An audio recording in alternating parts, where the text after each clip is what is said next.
So the Guardian today, Saturday, 20th of March 2021.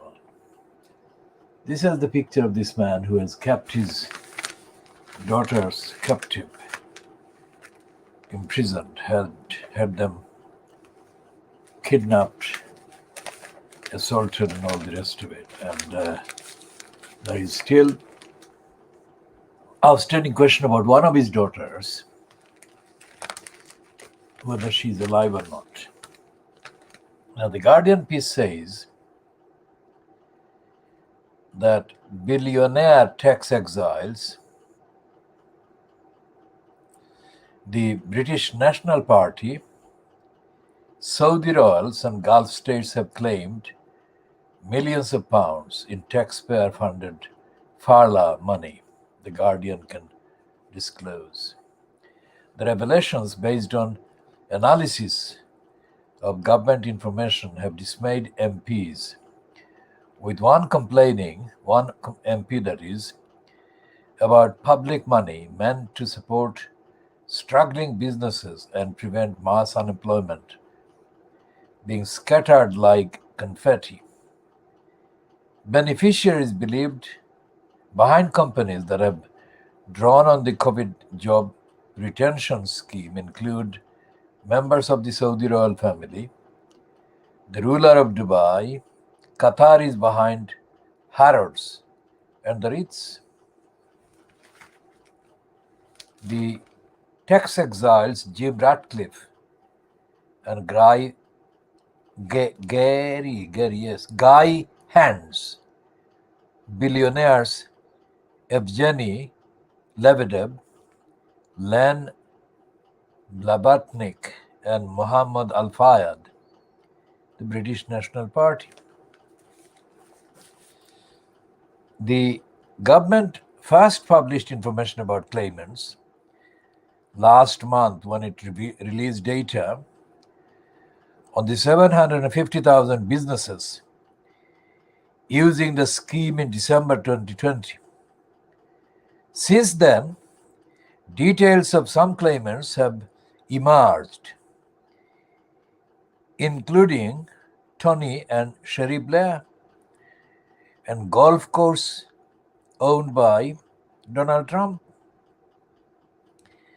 But many of the beneficiaries have remained hidden until now, often because of complex company ownership structures.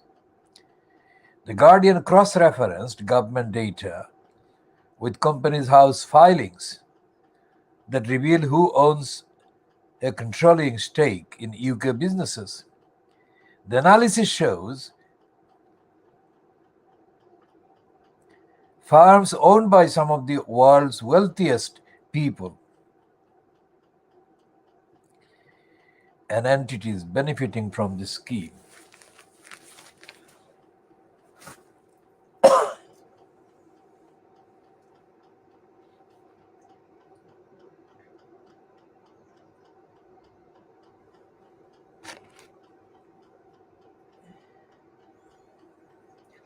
So that's a piece of the Guardian doing a reasonably straightforward report, but the Guardian's history in colluding with liars has been focused on again in the wake of the disclosure that Roy Grinslade, a long-time Guardian columnist and expert on the media, has been a secret supporter of bombing campaigns against British targets, civilians and others, by the IRA. In the last few days, Alan Rabisha, also known as Alan Rasrija, has resigned from a particular kind of board that he was appointed to in Ireland. And that is because of the revelations that Roy Grinslade has been a secret supporter of Irish Republican bombing of British targets. Now, that is contrasted. The fact that Roy Greenslade has been doing all of this and he has not been exposed shows the corruption inherent inside the Fleet Street papers and mainstream media. This is only a tip of the iceberg. As anyone properly, carefully listening to what we've been broadcasting will know, in our analysis, this is a tip of the iceberg of the corruption and the criminality of Fleet Street and the racism of the Fleet Street, because if Roy Greenslade, and we're talking about Shamima Begum, the first line, top of the line, and any person, whatever their actual formal nationality status, as in the case of Shamima Begum, they would have been kicked out of their job. They would have been, robbed of all their known kind of rights, which has happened in the removal of the British nationality or citizenship from Shamima Begum. And this is something that we are going to examine. But before we do that, we're going to look at the actual reference, if there is any detailed reference in this.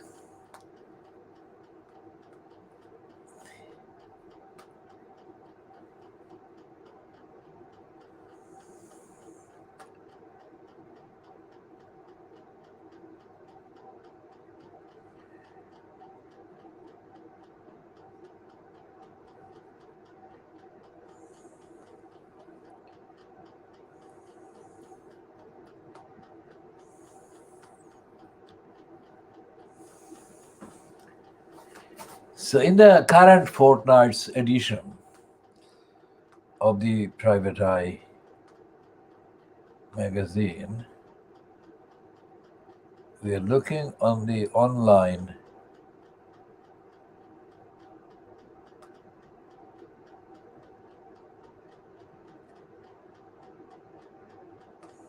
there is in the actual printed version, a piece about the Guardian, Alan Rusbridger, and Roy Greenslade.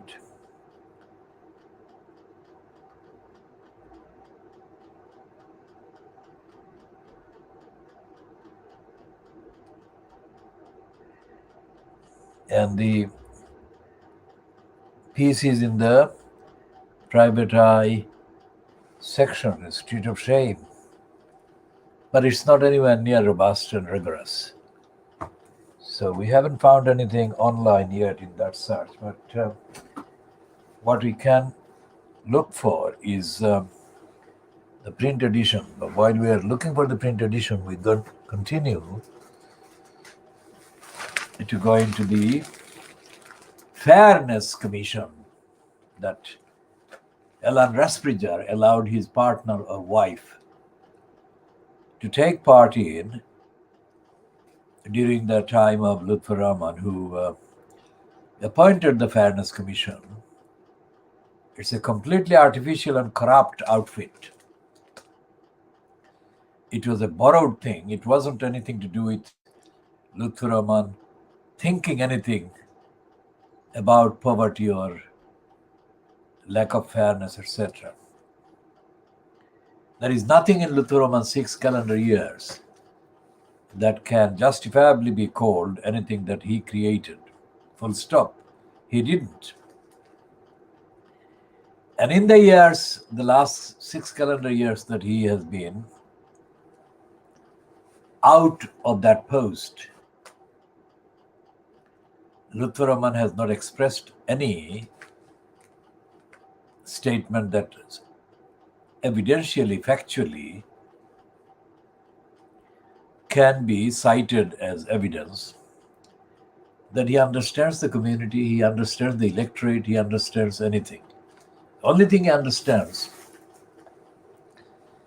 is that he fancies being mayor or fancies being an incumbent in a post that gives him license and money and a platform.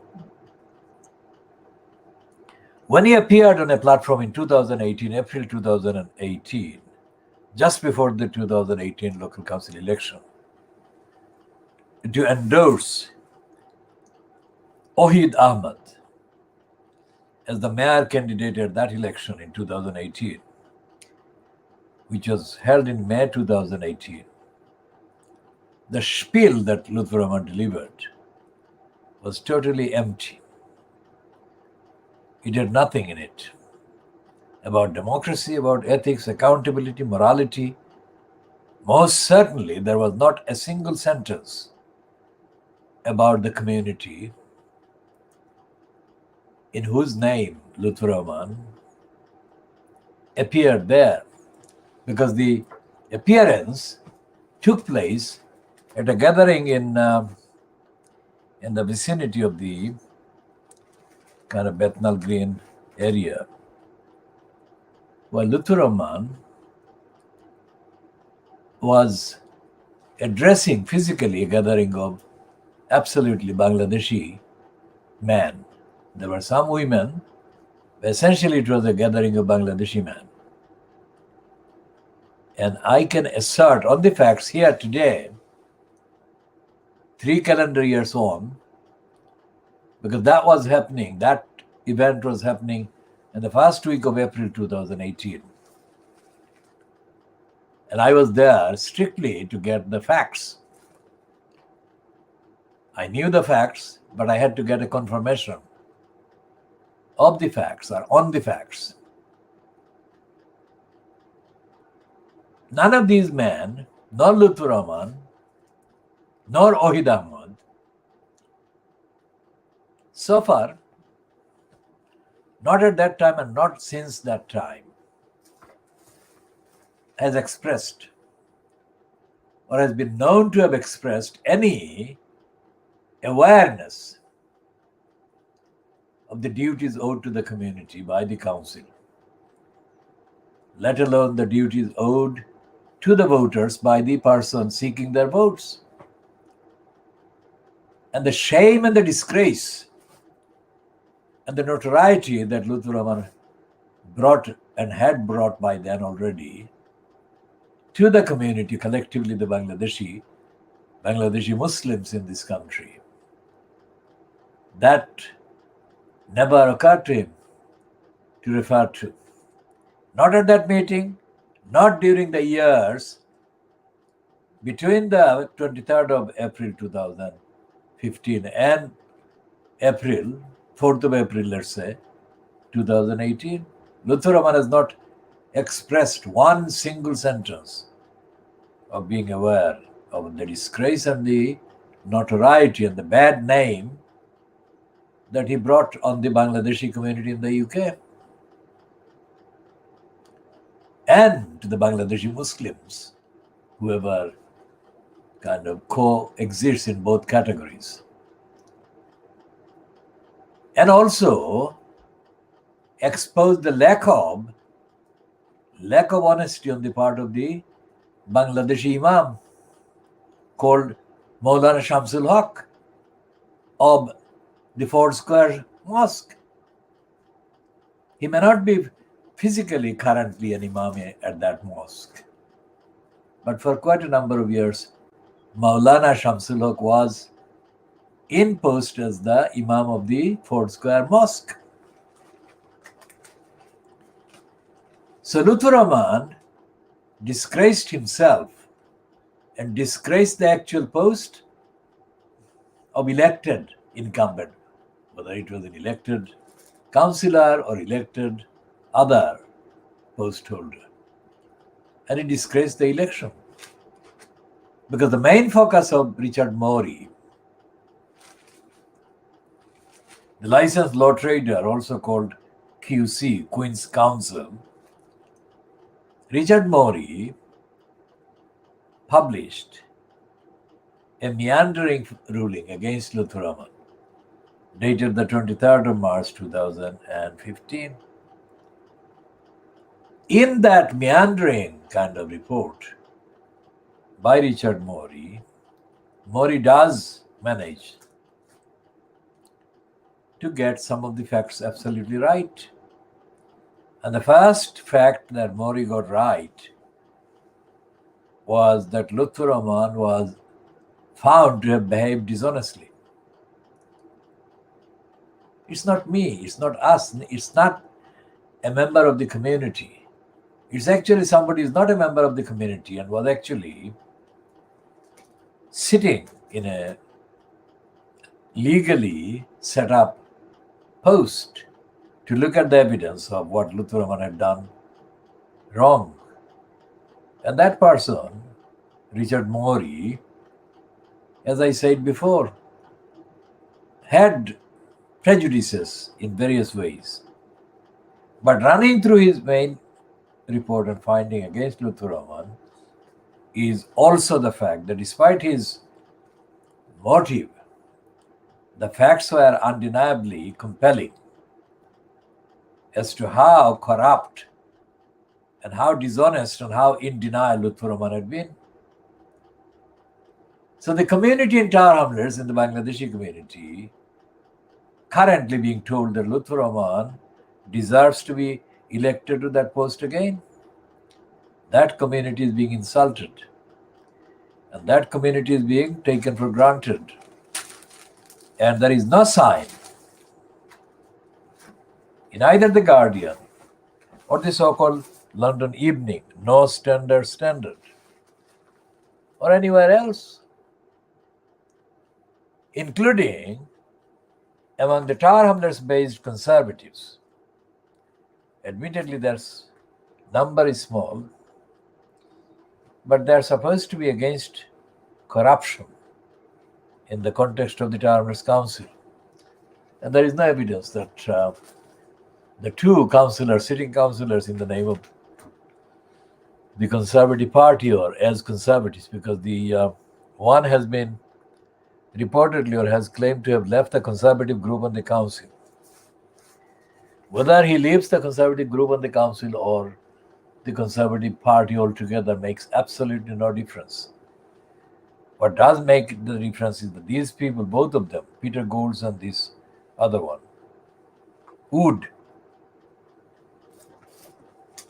they claim that they are for honesty locally and that they are for transparency locally.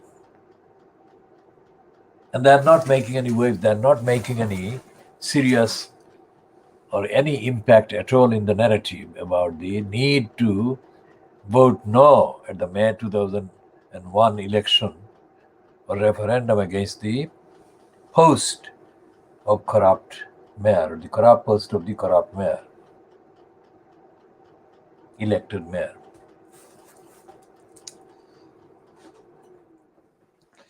So we were talking about Roy Greensdale and we were talking about the Guardian, we were talking about the current Guardian kind of timidity. What happened with Roy Greensdale is tip of the iceberg, but it's absolutely shocking evidence that a serving Fleet Street media expert and is part-time kind of or full-time whatever academic at the City University media department or whatever, that Roy Greensdale was able to do what he did. And he did all of that in the confidence that none of his citizenship rights would be taken away from him. And post facto, that is to say, even now, after the revelation, that for all those years he was kind of in hiding, as it were, in terms of propaganda, as supporter of the criminal wave of bombing against civilian targets across England. She's going to be kind of, Shamima Begum is going to be compared in our analysis with the likes of Roy Greensdale. And we are going to defend Shamima Begum's rights, entitlements. So notice this word entitlement, because we're going to look very deeply and extensively at that word that has been abusively used by the anti-Muslim, Muslim-hating, racist comments editor on the Daily Boris Graph today, Saturday, 20th of March 2021. And what we are looking at in the context of the kind of exemption, the impunity, the Roy Greenslade was allowed from accountability for his support of the actual bombing campaigns against British targets by the IRA or the provisional IRA, whatever the actual reality, whatever the real designation they assigned themselves, or the designation that legally is the correct one. What we are meaning is the same people, the groups that either call themselves provisional IRA or just the IRA. I mean, Roy Greenslade was never hesitant in condemning other people for betrayals and all the other stuff that currently are being rooted, that is ROUTED. I mean, passed on to, being moved on to and attached to Shamima Begum. She has not been accused of anything like the extensive role that Roy Greenslade has played in intentionally writing propaganda in support of bombing targets and bombing activities inside the UK territory that is outside of the connection with the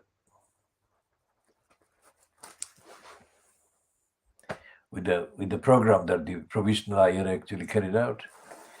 So over a number of years, Roy Greenslade has been secretly writing propaganda for the bombing by the IRA of British targets.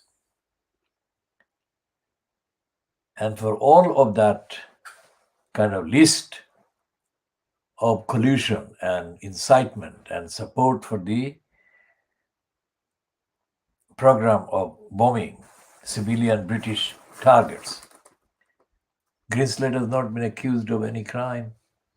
And even after the revelation, he has not been reported to have been contacted by the, quote, appropriate authorities. He hasn't been. So that shows not only an anomaly, but a very serious, lethal anti-Muslim anomaly. And the anti-Muslim anomaly would affect the rights of everyone in that email.